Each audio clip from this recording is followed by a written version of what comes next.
Hello, I'm Steve Halsey, one of your hosts of Building Brand Gravity. Did you know that a lack of funding and trust in journalism are two of the top concerns of journalists? This is followed closely by concerns about disinformation.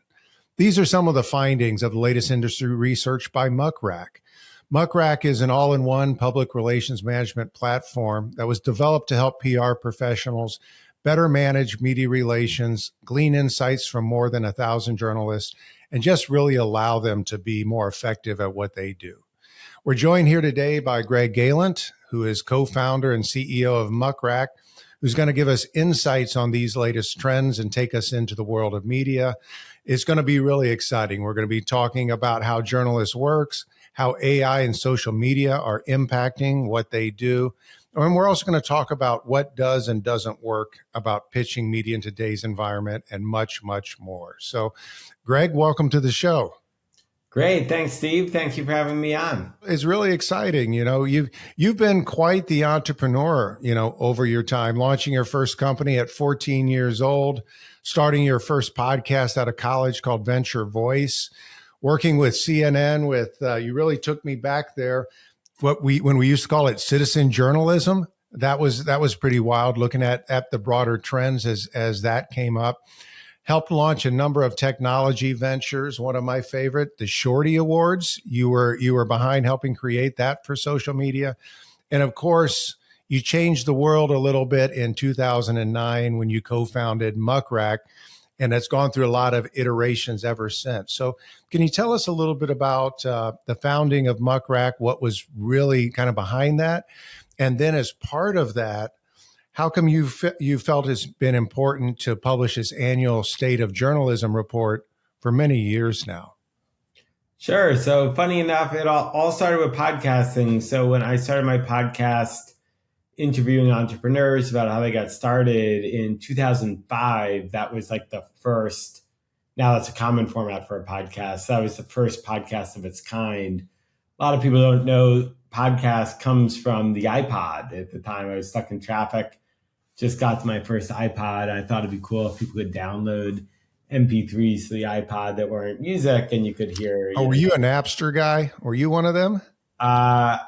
Briefly, but probably remember that whole thing about, oh my gosh, music sharing. So we went from Napster to. I don't want to open myself up to any liability. But yeah, that's probably smart. You just listen to Pandora now. That and Apple Music's probably smart. That's right. Well, I think the statute of limitations are probably up on all of us. So you were saying that a lot of this got started with your first podcast, and how that just opened your mind to thinking. Maybe you could tell us a little bit more. That's right. So I thought, okay, let me experiment with this new podcast medium. Being an entrepreneur, I thought it'd be cool to just talk to other entrepreneurs and learn from them. And I got some amazing guests on. I had Reid Hoffman, the founder of LinkedIn, back when LinkedIn still had just 50 employees, the founder of Yelp. I got John Bogle, the founder of the Vanguard Group and inventor of the Index Fund, just some amazing people to be able to interview and learn from. One of the people I had on my podcast was Ev Williams, who had this startup called Odeo, which is meant to be a podcast directory and discovery platform. Odeo never worked out, but I watched him pivot to a little side project that he had called Twitter. So that led me to sign up for Twitter way early. I got my first name on there, just @Gregory on Twitter, and still have it. And later got @Gregory on Instagram too, just by being the first one to sign up, at least with that name. And so kind of seeing that early social media world, this is around probably like 06 I signed up. And then, by 2008, I realized hey, there's no way to figure out who's worth paying attention to on social. So that led to the idea to launch the Shorty Awards along with my co-founder, Lee Semmel. And then after we saw that the Shorty Awards were really took off, and we got a ton of attention and press coverage, the New York Times, Wall Street Journal, BBC, all reached out to us to cover it that first year. So we're like, oh, that's interesting. These journalists are using social media to figure out what to write about. They're all on social media. And there's so much just generally digital data about the journalists you could use to figure, to kind of get a sense of what's going on in the world. So that all led to the idea to launch the first version of Muck Rack in '09. And originally, actually, it wasn't for PR people. It was just for journalists. It's totally free.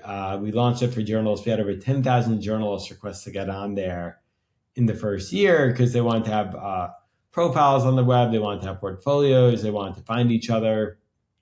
It was a public website, and I'd keep running into PR people who would all tell me like, "Oh, you do Muck Rack? Like, I love that website. I'm using it to figure out who I should pitch, who I should talk to, which journalists I should care about."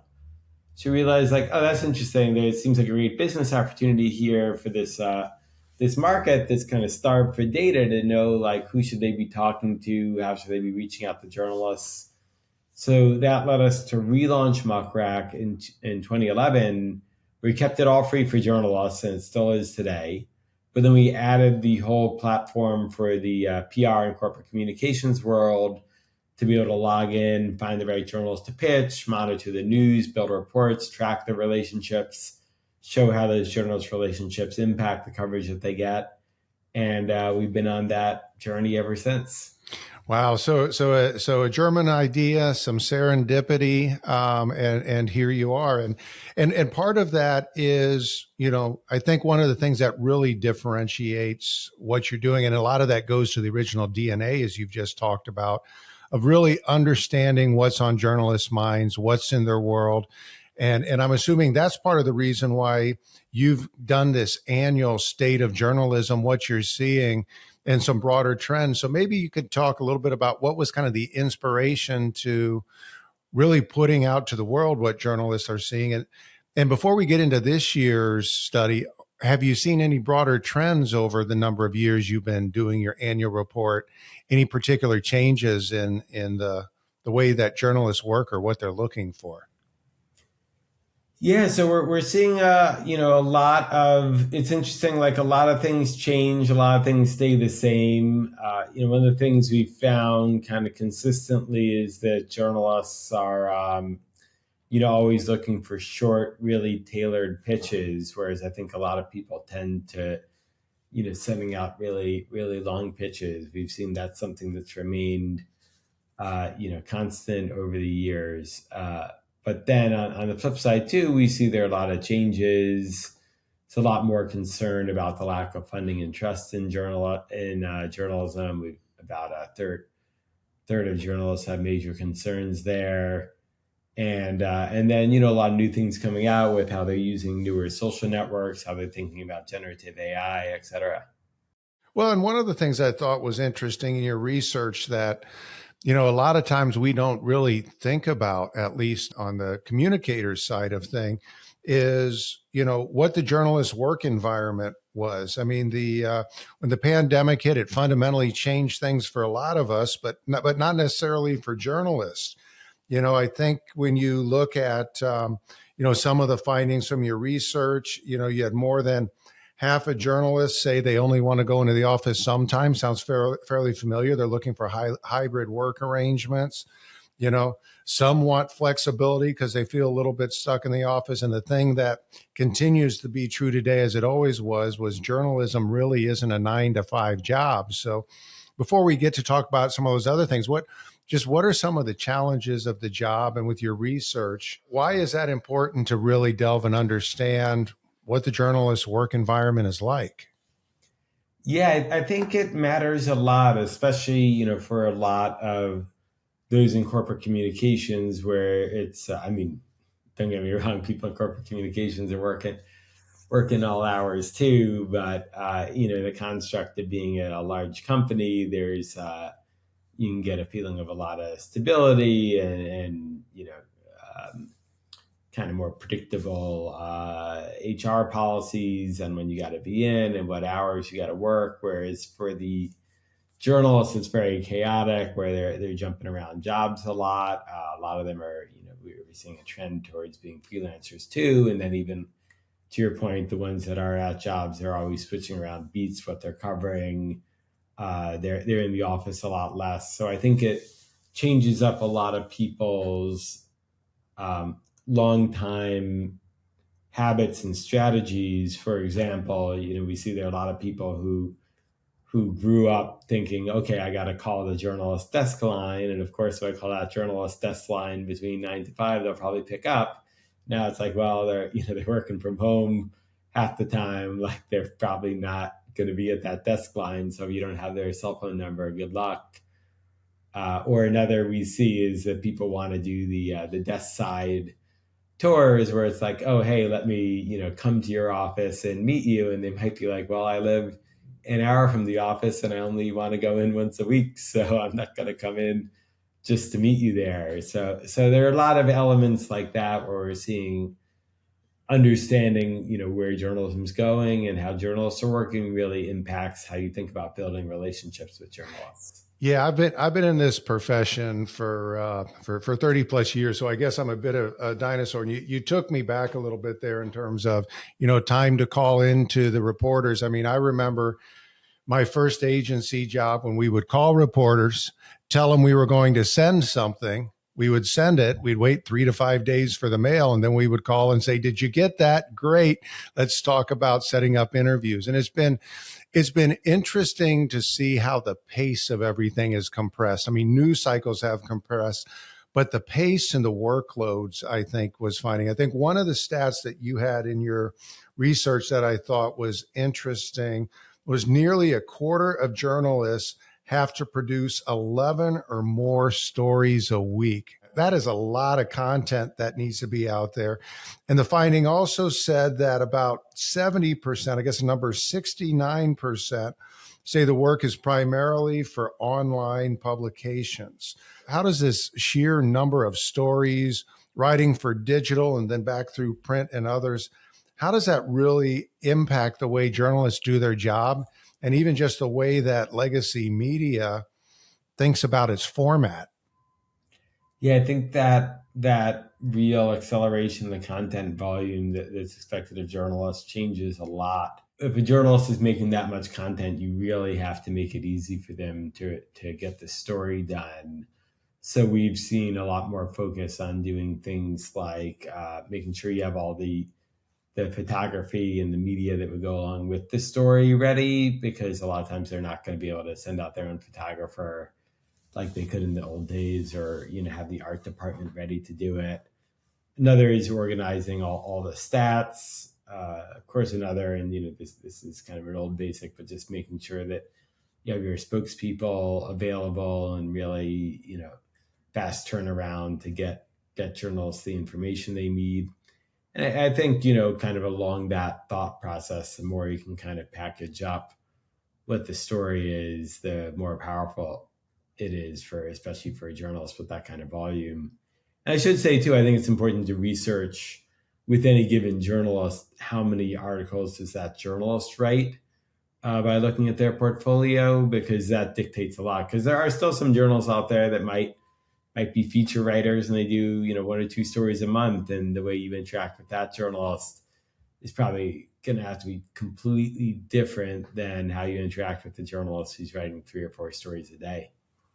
Yeah, that makes a lot of sense. So, yeah, I mean, it was interesting. 64% based on your research, work more than 40 hours a week. About 36% reported layoffs or buyouts of their company. Salaries aren't the greatest in the world. So I guess part of the advice is we certainly have to have some empathy, because I've truly found that, most people that do journalism as a profession have a true love for the craft of what they're doing. And, we need to embrace and celebrate that in our communications with them. Yeah, it's well said. It's, I guess low pay in journalism isn't necessarily anything new, but I think it's coming to a, much more challenging environment than before in terms of the layoffs and the lack of stability. So I think now more than ever, people going into journalism, it's a true calling. They're not doing it for the money. So I think that's a great point, that it's a good time to, reflect on that. And I think, obviously there's somewhat of an adversarial relationship inherent between journalists and communicators, but I think sometimes, when you're anytime you're pitching, you risk the challenge or the risk is like thinking only about everything from your own perspective, where it's like, why aren't they getting back to me? They owe me a response. I sent them this thoughtful pitch, but then just remember, like, hey, they're juggling a million things, and they're in this very unstable environment. And kind of, I think keeping that mindset and that attitude is good both for the journalist, because you'll be more, more empathetic and more helpful. But I think also good for the pitcher to not get discouraged and not take things personally that aren't meant to be personal. Yeah, that makes a lot of sense. I think if we were to put a little GIF in here right now to do that, I guess it would be like Jerry Maguire, help me, help you, right? Be cognizant about that. Well, we couldn't have a podcast, we couldn't have a discussion about comms and journalism without talking about AI, right? Those two letters, I guess I should say, are pretty much everywhere. And I thought there was some interesting things in your research, and in a lot of ways, I think journalism looking at the adoption from AI is similar to what we're seeing from a lot of other professionals in the communications industry. According to this year's Muck Rack's research, about 28% of journalists report using the technology. Another 20% plan to explore its uses. And there's definitely purists out there that says, no way, no how, I'm going to stick to the tried and true part of it. So tell me a little bit about what you're hearing about journalists' thought about generative AI, and then also the use of AI behind the scenes to kind of help put stories together and do the research. Yeah, it's really interesting. So, I think it's always good to separate, like, there's the philosophical debate, is AI good for journalism or, good for society? And then there's the practical consideration, like, hey, it's here. It's one click away to anybody with an internet connection.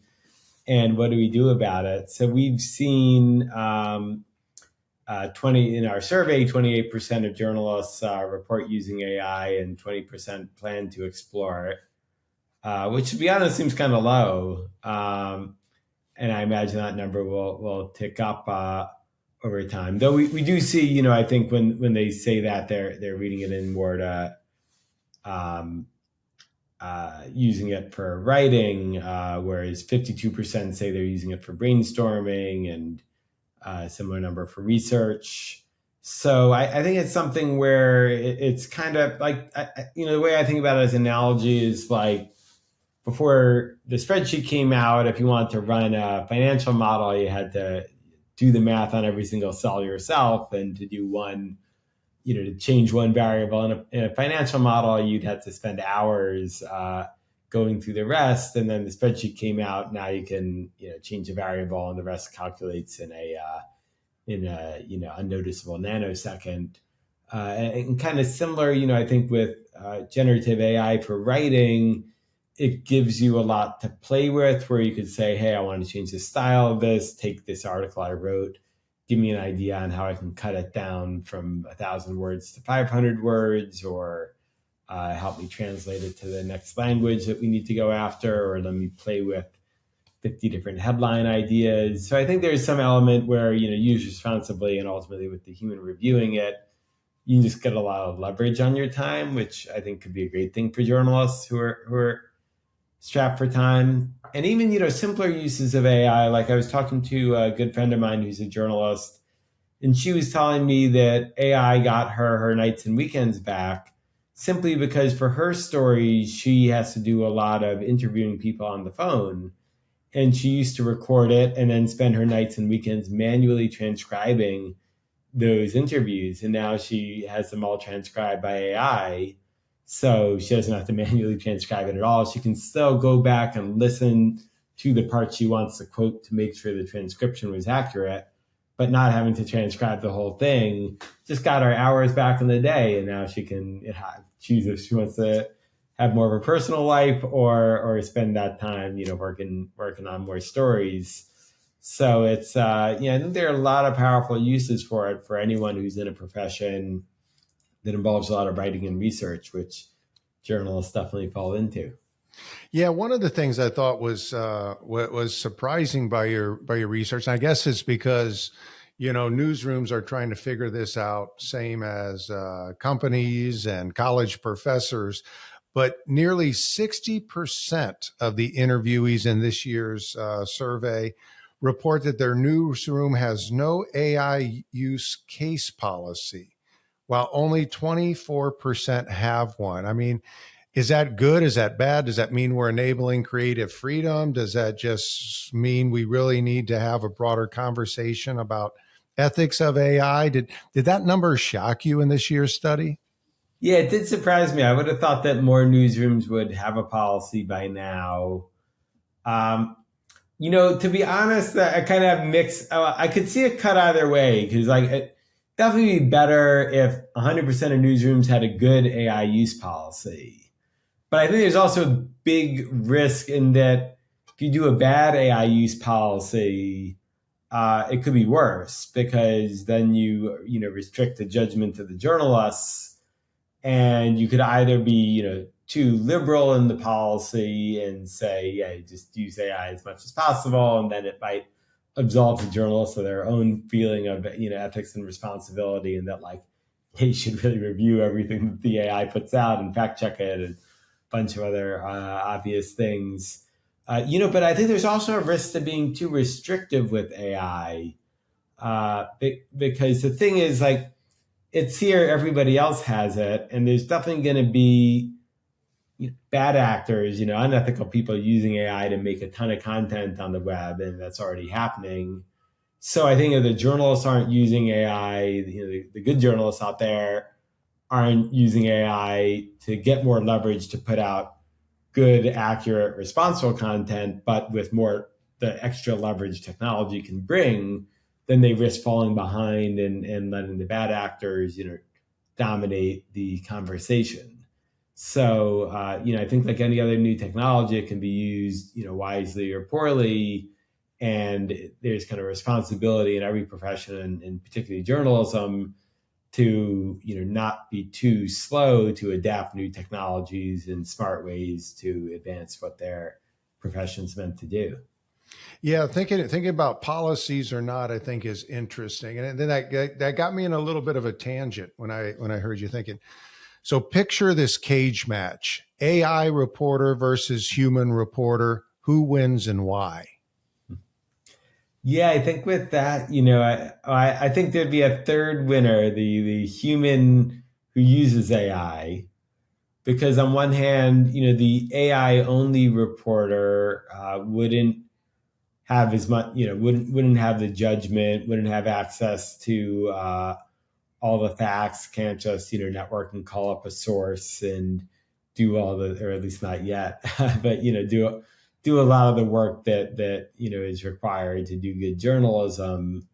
And I think also, part of what makes the journalism good is that someone trusts the person who writes it. So I think a lot of people would be suspect of what comes out from AI, even if it happened to be accurate.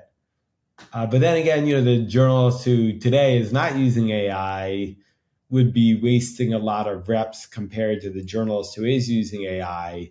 So just for like that very simple example, let's say, you have journalist A, journalist B.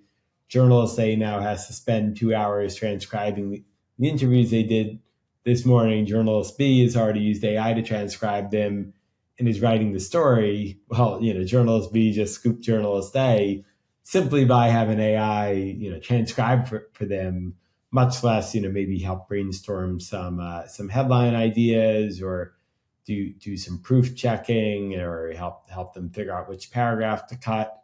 So I think, when you think of examples like that, it's clear that the person using AI is gonna beat the person not using AI. And there's a way they could do it, like in the example I gave, where you're probably not really sacrificing any quality and accuracy. That said, there's a risk you go too far using AI if you have journalist C who's like, you know what, I'm just going to have AI write the whole story. I'm going to spend 10 minutes looking it over for tone, and I'm going to publish it. Well, there's a good chance then journalist C publishes something that's totally inaccurate and they ruin their own credibility, or maybe open themselves up to libelous lawsuits. So, I think that middle road where it's like, how do you leverage the technology but not go overboard with it? Maybe an analogy would be if You can imagine when cars first came out, right? It's like, well, if you had the car and you had to go, get somewhere 50 miles away, you'll definitely beat the person with the horse or the runner.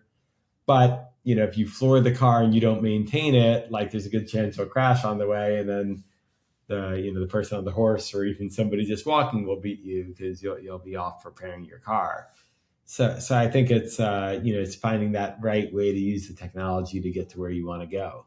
I agree with you on that. I think that's a really good analogy. And then going back to my very poor cage analogy, the journalist leveraging AI, jumping in with the chair is going to dominate there. But I do agree it's a middle ground, and it'll be interesting to see how it evolves because, like you were talking about the human perspective to curate, to bring different things together, at least at this point, to understand how to capture emotion in a way that AI doesn't, I think is going to be really compelling. That and then also I think, and particularly, with beat reporters or trade reporters, there's something innate in kind of their spidey senses that they pick up, having worked so deeply in these industries, having talked to so many different experts in the field. I think that becomes very, very hard when you get into a real granular level to do on an AI. You can get about 80% there, but it's a lot of times it's that final 15 to 20% that makes a difference between a good article and a great article. And I think that perspective really comes in. So part of your research also then looked at social media use, and you had that more than half of journalists say social media is important or very important in how they do their job. And X continues to dominate among journalists. Why do you think that's the case? Network effects are really powerful. So you go somewhere where everyone else is, they're going to be there. There's some new place and you can't count on everyone being there. You don't have it. So I think there's a lot of journalists who are dissatisfied with X, and it's being used relatively. We have seen a reduction in use compared to what it used to be in the days when it was called Twitter, but it's still by far the dominant platform. And as much as people have thought about going elsewhere, there's no clear other place to go.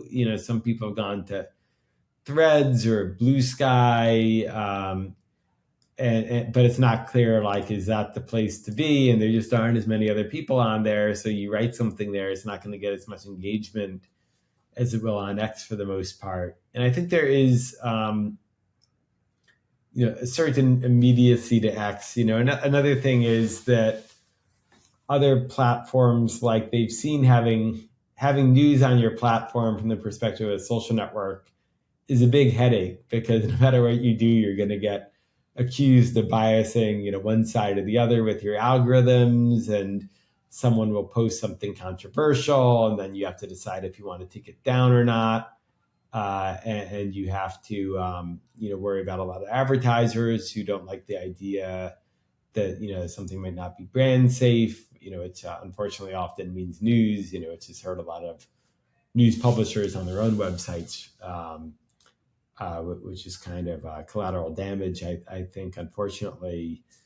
So in a way, it's like these other social networks, like, winning the news game, even if they could win it, it wouldn't serve their greater interest. Whereas X, FK, Twitter has always been all about the news, or at least that's been a big part of it, because it was the first social platform to have immediacy and just that instant access. And it just has such a history there that I think it's gonna, preserve its spot with that. And that's why we see, 81% of journalists plan to stay on X this year. So, regardless of what you think about it all, it's still where it's all happening. Yeah, and I have a friend of mine who writes for the Chicago Tribune, and she was saying, hey, there's the immediate, and then there's kind of the accurate, right? And so platforms like Twitter, and my point is you want to be as accurate as possible, but that allows you to get that immediacy to get out there, to start getting ahead of the story. But then you've got the ability as you go into the longer form of content, into the online versions, and then ultimately the features, to start with a nugget of news and see how it comes out. But it's, I think we've seen time and time again, love Twitter or hate Twitter, when something's happening or breaking, where do people go first, right? Because that is that sense of immediacy that comes out. And then the ability to build stories after that, to adjust to correct facts as needed. And that's been really interesting to look at its effect on journalism and that as an opportunity. And your research showed other platforms, we don't want you to not feel the love. They go to LinkedIn, they look at other things. But I think when you were talking about, the network effect and really the immediacy of the feed, I think that's continued to give X a bit of an advantage. So why don't we switch a little bit and let's talk a little bit about the other side. Let's talk about the corporate communicators, the agency sides, how we interact. I think as we've talked so far, we've covered that, journalists are really strapped. They got to put a lot of stories out. They got a lot of pressure. They're trying to figure out where all these things come, how you mine this information.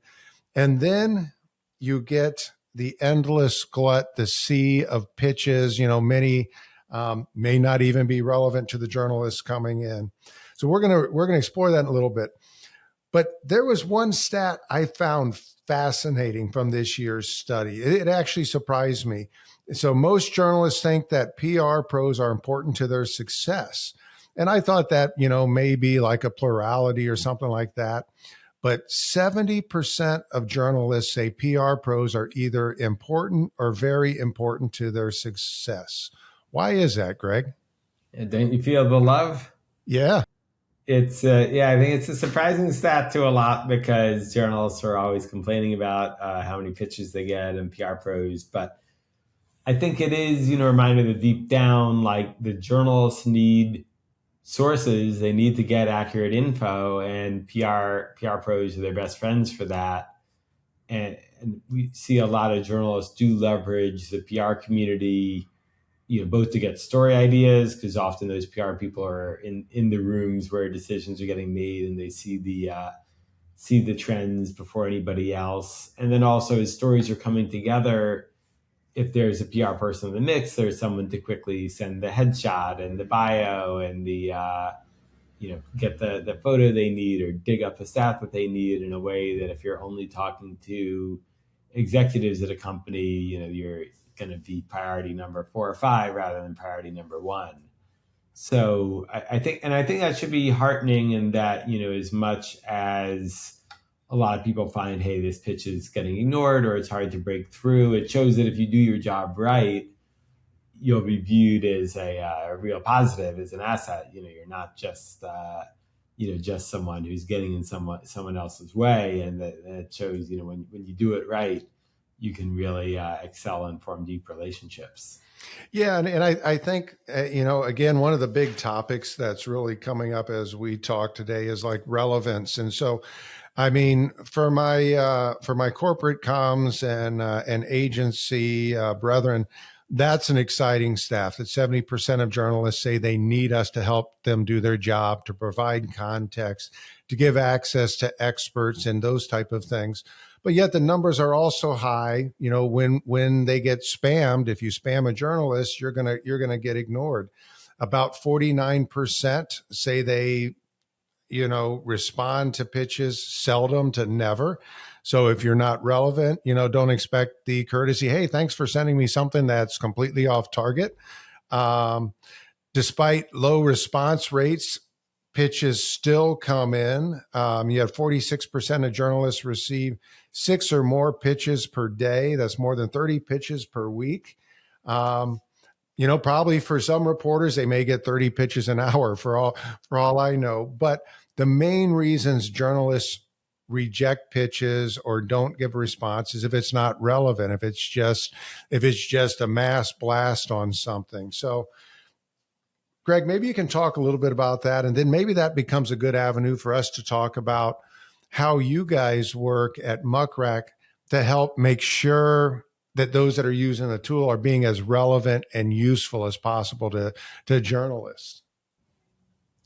Yeah, we see that, when it comes to pitching, I think it's really essential to customize every single email you're sending out and look it over. The reason we started Muck Rack, one of them, when we launched the part for the PR community, we saw at the time, 10 plus years ago, the status quo is you just say, hey, I'm launching a tech product. Let me look up every tech journalist, send, an email to 500, 1,000 tech journalists. Here's a new tech product. And then, of course, tons of it's not relevant because someone might write only about B2B software and you're coming out with a consumer piece of hardware. Just a million other things where, if you spent a second on it, that journalist would never cover it. So that's where we're really big on figuring out, like, hey, look at what the journalist has actually written and tweeted about and otherwise created content on, and use that to figure out the right journalists to contact. And then instead of pitching 500 journalists, pitch 5 journalists in your first round. And if you're only pitching 5, you can put a tremendous amount of effort into each pitch, how to frame it, researching the journalists, connect with them on social, kind of go all out there. So I think that's a really powerful opportunity. And then we've been excited. We've been able to add on to that with AI now, where we launched this new feature with our media list. So if you have a media list, it'll suggest new journalists to add to that media list based on who's already on there.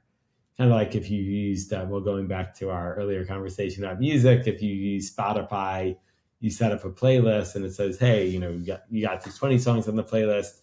Here's a few more you might want to add based on those songs. It's that same concept. So it's like coming up with very targeted lists. But now I think with AI, we can also help you know, like, hey, who's maybe a couple people that you didn't think of that you should start thinking about too, to go after in a very curated way. Yeah, and I think that's great advice. I mean, there's obviously those journalists you're going to have personal relationships with that, as long as you're giving them relevant information, are going to help. But there's other times when you're not going to have that existing relationship, and that relevance, I think, is key. And in some of your research, and again, I would recommend everybody go to www.muckrack.com. That's where you can find the latest research. Actually, you can find research for multiple years going back. You guys summed up kind of what you described as the elements of the perfect pitch. So let me just give a couple of those stats here, because I do think it's really important for that relevance. 83% of journalists to be pitched via one-on-one email. So while you want to put stuff out there on social and all of that, it's really about that personal connection of the one-on-one email. As we talked earlier, it's not a 9 to 5, 5-day-a-week job. So 64% of journalists don't care which day of the week they are pitched. And 22% prefer Monday, but it's not like the old schedule of here's your window, here's your time, here's your day. But people don't want to be pinged at 3:00 in the morning, their local time. And I stress that media relations is often global. Don't just use a US centric time zone view of the world. 44% want to receive pitches before noon on their time. They want us to be concise. 65% prefer pitches that are under 200 words. And don't wait an hour and be like, oh my gosh, Greg hasn't gotten back to me. Did he get it? Did he not get it? 51% of journalists say follow up is ideal. Really, when you're thinking about 3 to 7 days later. So to give me time to process this and come back when you're relevant. Anything else there on the perfect pitch, or again, how you guys have kind of perfected your own algorithm to help communications professionals not just find the right journalists, but kind of time their pitch, track coverage? How are you taking all of these insights and applying them into the tool? Yeah, well, we've really focused on getting like the workflows just right. So figuring out, like, hey, if you have a whole bunch of journalists you might want to talk to, how do you narrow it down to just the right journalists? Then how do you tailor the the pitch to be perfect for each one. And that's where we really focused on having a workflow. So it's easy to start with your template of the facts you know you need to get out to everybody, but then have a view where you can see every journalist you want to pitch, customize exactly what you want to say to each person. While you're customizing it, having access to all the context on that journalist that you need to have, and then being able to connect that with your inbox, send it. Another key thing that we've really focused on too is building a CRM so that you can track all those conversations and make it available only to your team in an encrypted way, which is really powerful because we find what happens, especially now in the age of remote work. You have a in-house corporate comms team or a PR agency. Everybody's busy. Everyone's pitching all the time. And then, what happens, you don't realize that you're about to pitch someone that your colleague pitched 2 hours ago, and it's going to look unprofessional. Or, you're going to pitch someone cold, but it turns out your coworker knows that person really well. And if you'd only known, you'd have been much better off getting a friendly intro. So by having that shared source of knowledge in the CRM, we really help our customers know hey, what's the total context on this relationship versus just thinking of each pitch as its own transaction. Yeah, that makes a lot of sense. So as you make life easier for journalists by managing the flow, bringing their spam down, do you get a lot of really good birthday presents as hey, Greg, thanks for getting my pitches a little more focused to me? Yeah, I don't know how many of our customers know my birthday, but it is a treat whenever I go to an industry conference and I meet some people who've been using the software. I've gotten a lot of people who just say, "Hey, the tech we've done is giving them their Friday back because they used to have to do a ton of copy and pasting, and now we do it, or it got them a raise or a promotion because they got that article that they want." And for me, that's always the most gratifying part because I can look at we have lots of usage data, and I can look at the aggregate stats on how many tens of thousands of people are logging in every day and how active they are. But that never compares to just meeting an actual human one-on-one where our software has helped. So for me, that's always the most motivating part of the job. Yeah, it's and again, I think what's so fascinating and powerful, and why you guys have seen so much growth in your model is that it's been grounded in kind of like, even though it's serving the PR community, it's really grounded in journalists first kind of mindset, which I think is really important. And you talked about the workflows and the process. Maybe we can talk about AI in a little bit different way before we wrap here. Not generative AI, but machine learning and how you've tapped that at Muck Rack. I mean, can you explain for our listeners a little bit what is the nuance between machine learning and generative AI, and how does that help you continue to one, better serve journalists and PR professionals, but just continue to innovate and evolve as Muck Rack? Yeah, it's a great point, and I think it's important to go into a language on it all. Where AI is a very general term. It encompasses both. One type of AI is machine learning. Another type of AI is generative AI. And we've been using machine learning for almost since the inception of Muck Rack, well over a decade. We're 15 years old now, to do things like analyze articles, figure out who wrote the article, is the sentiment positive or negative, when the article is written. And a lot of this stuff sounds simple, but when you apply it, we are processing millions of articles every day. Some we get in structured formats from licensing deals we have, and special data pipes we have from publishers. But some of the content might just be some blog that started a week ago, and we have to our technology needs to figure out what's going on there in a very unstructured way. So we brought machine learning to bear for a long time to solve those problems for our customers. And then more recently, in the last year, we've added a lot of generative AI functionality with PressPal AI. We just launched our AI-powered word clouds this week so that customers can put together really advanced word clouds in real time on all the coverage that they're getting. And that's where, both, using this combination of machine learning in some cases, generative AI in another case, can really push this whole profession forward. And we're excited about the role we have to play in it.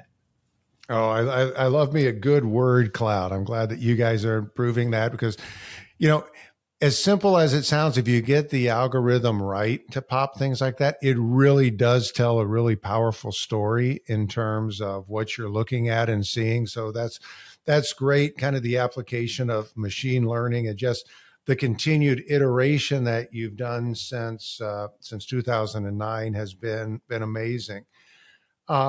One last question before we kind of wrap here, Greg. So, I forgot to point out earlier, the research that you did was global. It's not just U.S. based. You travel quite a lot globally, meeting with members of the industry, members of the media.